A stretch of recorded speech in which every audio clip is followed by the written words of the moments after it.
Hello everyone. तर इथे आपलं चालू आहे ए टू झेड रेसिपी चॅलेंज आणि इथं आजचं लेटर आलेलं आहे एम. सो मी आज बनवणार आहे एक अतिशय स्वादिष्ट, रिच आणि पाहता क्षणी आवडेल असा एक गोड पदार्थ, ती म्हणजे मोदकाची बासुंदी. तर सगळ्यात आधी काय करायचं, जाड बुडाच्या कढईमध्ये मी हे फुल फॅट मिल्क घेतलंय आणि ते मध्यम आचेवरती आटायला ठेवून दिलंय. इथे मी 1.5 लिटर दूध घेतलेलं आहे. तर इथे दूध आटत असतं तेव्हाच काय करायचं, केशर घ्यायचं, त्याच्यामध्ये थोडंसं केशर गरम करायचं आणि त्याच्यामध्ये कोमट दूध घालून ठेवून द्यायचं साईडला. त्याचा खूप चांगला रंग येतो आणि ही बासुंदीला एकदा साय धरली की त्याच्याकडे लक्ष ठेवायचं, नाही तर ती ओतू जाते. तर साईडलाच इथे एक पॅनमध्ये काय करायचं, खवा असतो तो खवा घ्यायचा आणि इथे तो 4 ते 5 मिनिटं भाजून घ्यायचा आपल्याला. खव्याचा रंग बदलायचा नाहीये.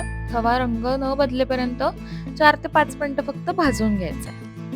तर आज मी ही एक युनिक रेसिपी बनवतीये, म्हणजे पारंपरिक बासुंदीला दिलेला एक खास आणि युनिक ट्विस्ट. मऊ खवा मोदक आणि रिच केशर वेलचीची बासुंदी ह्याचं हे अप्रतिम कॉम्बिनेशन दिसायला हे खूप सुंदर दिसतं आणि चवीला तर एकदम जबरदस्त आहेच आहे. चला तर मग ही रेसिपी तुम्ही पण नक्की ट्राय करून बघा.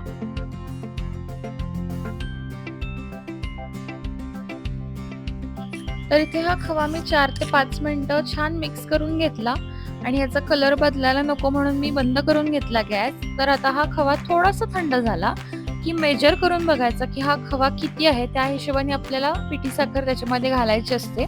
तर इथे माझा एक सपाट वाटी हा खवा होता, त्यामुळे मी इथे त्या हिशोबानं साखर घातली. तुम्हाला किती गोड हवेत त्या हिशोबानं तुम्ही साखर कमी जास्त करू शकता. आणि इथे मोदक असे छान छोटे छोटेसे बनवून घ्यायचे. खव्याचे मोदक आपले इथे रेडी आहेत. तर आता काय करायचं, ते जे खव्याचे मोदक आपण बनवले ते 30 मिनिटं फ्रीजमध्ये ठेवून द्यायचे. म्हणजे काय होतं, जो आपण मोदकाला आकार दिलेला असतो तो छान सेट होतो आणि मग तो मोदक आपल्या रेसिपीमध्ये यूज करायसाठी एकदम परफेक्ट बनतो. त्याचं टेक्स्चर आहे असं राहतं. तर इथे ही बासुंदी आटत आली की ह्याच्यामध्ये केशर घालायचं आणि हे मी केशर तुम्हाला कसं ठेवायचं ते सांगितलंय आधी सुद्धा. तर ते केशर त्यामध्ये ॲड करून घ्यायचं. त्यानंतर इथे मी वेलची पूड घालती आहे.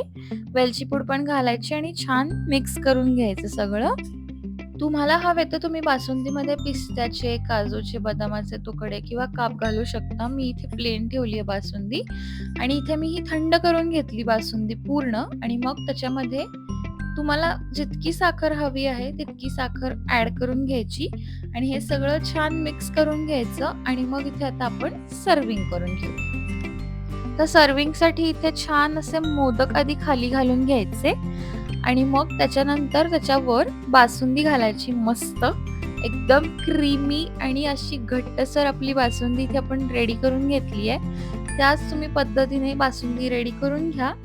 1 तास साधारण लागतो. 1.5 लिटर दूध असेल तर पाऊण तास लागतो बासुंदी आटायसाठी. त्या पद्धतीने बासुंदी आटवून घ्यायची आणि मग हे खायची पद्धत कशी, तर हे मोदक जे असतात ते बासुंदीमध्ये थोडेसे चुरायचे आणि बासुंदी आणि मोदक असं एकत्र खायचं. हे कॉम्बिनेशन खूप सुंदर लागतं. नक्की तुम्ही ही रेसिपी ट्राय करून बघा आणि आता गणेश उत्सव जवळ येतोच आहे, तेव्हा ही रेसिपी नक्की ट्राय करून बघा आणि कशी वाटली मला नक्की सांगा.